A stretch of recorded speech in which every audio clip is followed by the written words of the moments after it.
My dear friends and followers, how are you doing? Yes, someone asked me to continue talking about records. I don't know myself how I can switch from Valtseva into talking about the band which is called Magazine from Manchester, England. And I don't really know what is common between them. Probably there is nothing in common, like what is common between Tchaikovsky and the country music or the blues music. But I equally like Tchaikovsky and I equally like the country music, to be honest. I like Valtseva and I like Jim Morrison. I really don't know how it all comes together. Well, today I just will talk a little bit about this band.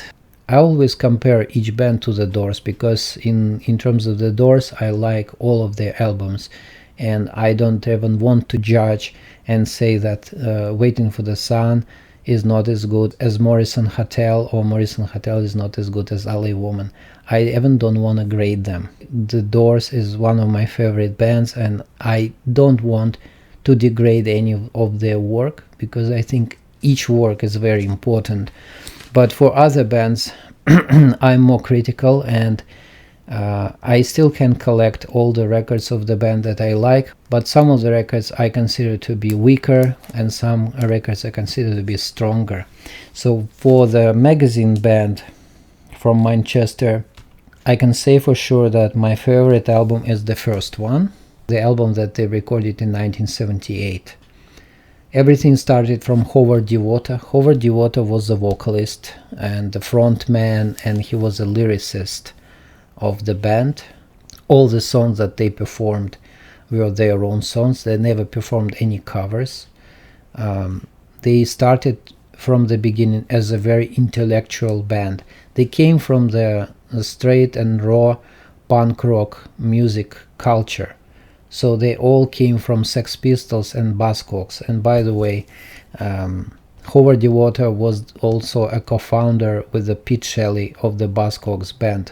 But very soon Howard Devoto got bored with the Buzzcocks music. Howard Devoto was looking for something else, and he has accomplished that with the Magazine band.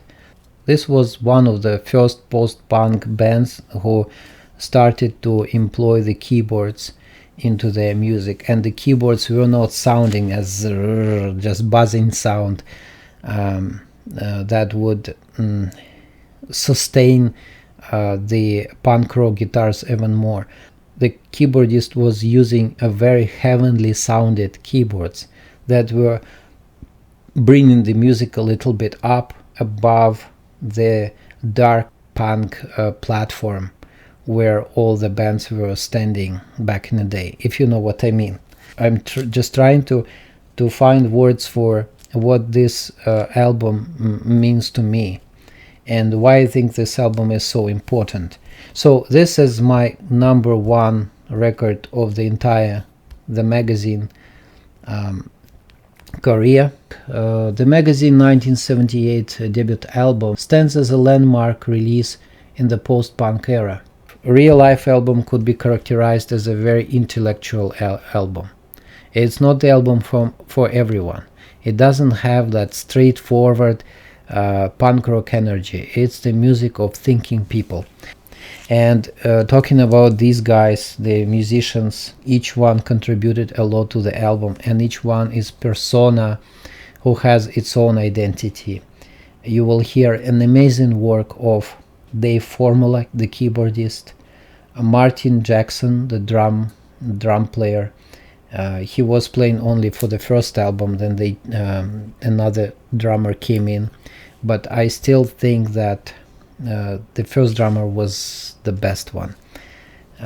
And also Barry Adamson is playing on the bass guitar. On this record, John Magich, who is playing the guitar, is just 18-year-old. And of course, going back to Howard Devoto, he is a frontman, he's a lyricist, he's a vocalist, he's the frontman. Howard Devoto vocals are the central element of the music. You may like or may don't like his vocals.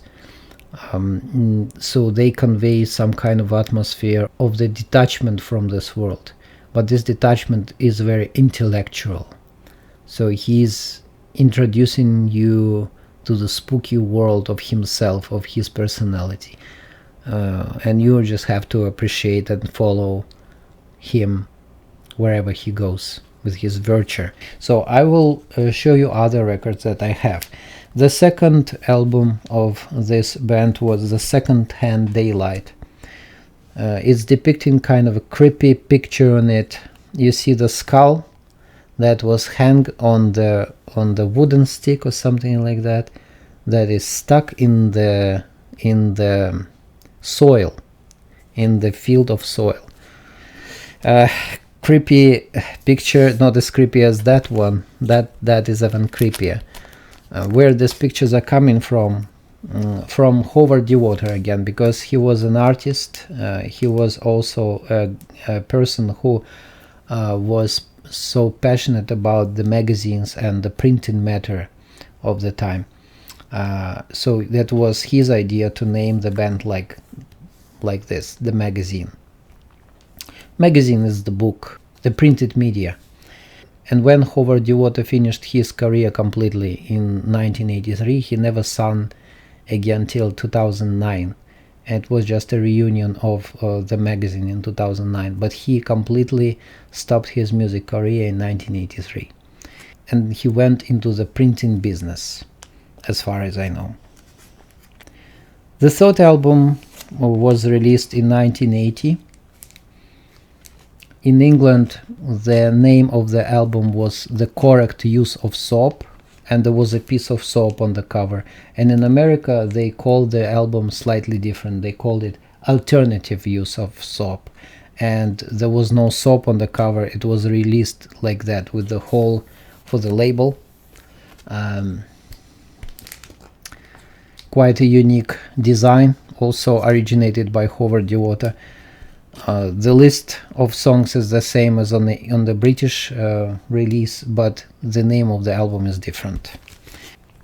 In 1980 they went to Australia in September of 1980, and then they performed the live show, and they were recorded on the PA quite professionally. Then they returned back to England, they listened to the tapes, they liked it, and they decided to make a release of the live album.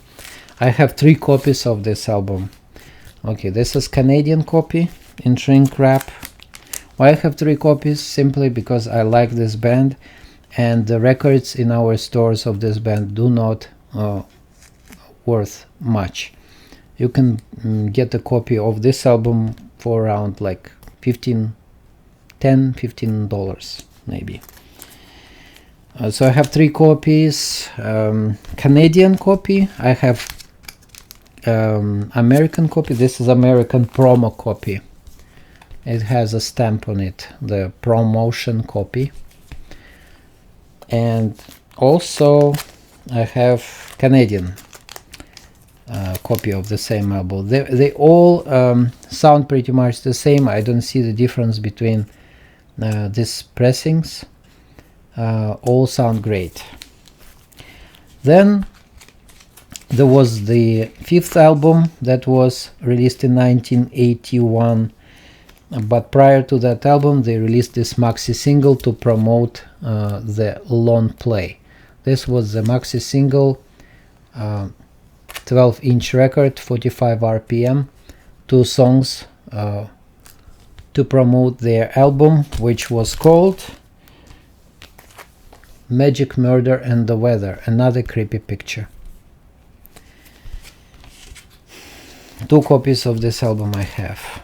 And by the end of 1981 they stopped touring, and they were almost disbanded as a band. They stopped playing in around 1982.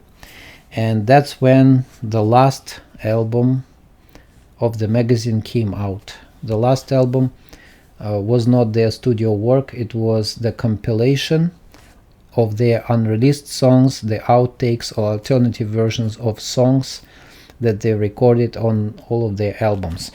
What's interesting is that this is the British release and this is American release, and they look different. The list of songs is also different. This is a very rare bootleg. Bootleg is an official release that was made in 1979. I think it was a pirated copy. There were many pirates back in the day, and they were using some equipment on live performances of the bands who were famous, and they were producing records from the live shows that sometimes the artists didn't know about, that they've been recorded. So I'm not sure what was the fortune with this bootleg, but it sounds pretty good. It sounds pretty good. It has a very raw punk rock energy on it. And finally, when the story of the magazine was over, Howard Devoto recorded one more album by himself. That was his first and last solo album that he ever recorded, and after that he quit the music career completely. And by the way, and here I have to say that I was very lucky to acquire this copy for $20 only in one of our local stores. That store had many very expensive records, and for some reason the guy either overlooked it, or he didn't pay attention, or he didn't give a shit about this band or this artist, but he overlooked that the album contained the autograph of Howard Devoto himself. And also this record contains the autographs of all the musicians that participated on the recording of this album. I have 2 copies of this album, so this is of course a treasure. Howard Devoto is still alive. If you want to acquire autograph from him, you have to go to Manchester, England. He still lives there. He's a genius. He's a genius. Only when geniuses are going to heaven, we start to appreciate them even more. But when they are alive, they are regular people, right? Isn't it? To complete the picture on the magazine band, you just have to go to YouTube and find the videos of the magazine band. I think you will find very interesting the performance of the magazine playing 3 songs in Paris. There is a Paris performance which is absolutely great. You will be very shocked at the first time looking at these people on stage. They were wearing sneakers, they were wearing jeans, they were wearing sweaters. Very often they had a very casual outlook, but their faces and their eyes of the people who are definitely up to something, and they had something to say. I don't even know if I'm using the correct words to describe this music. This is, you just have to listen to it. So what we're going to listen today is the first song of their first album, The Definitive Gaze. The entire album is great, but the first album it has a very interesting structure. Why it's so interesting? Because when the song starts, you normally, what you expect? In 4 or 5 seconds, you're expecting that the vocalist starts singing. If the person starts singing, you know the song has started, right? Then what comes before the vocals is the intro. But in this song, the music starts and you don't hear the vocals. So the first impression is that you're listening to the instrumental and there will be no vocals, and then out of a sudden the vocals start. That's kind of a very interesting and unique element, but there are many surprises in this album. If you listen to it, you're gonna find many interesting things. The entire album is absolutely beautiful, and I promise you that we're going to listen to each and every song from this album in my next posts to come. Okay? Enjoy the listening of the album. The song is called The Definitive Gaze.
things to do. So this is real life. You're telling me. Now I'm lost in shock. Your face fits perfectly.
Just kidding.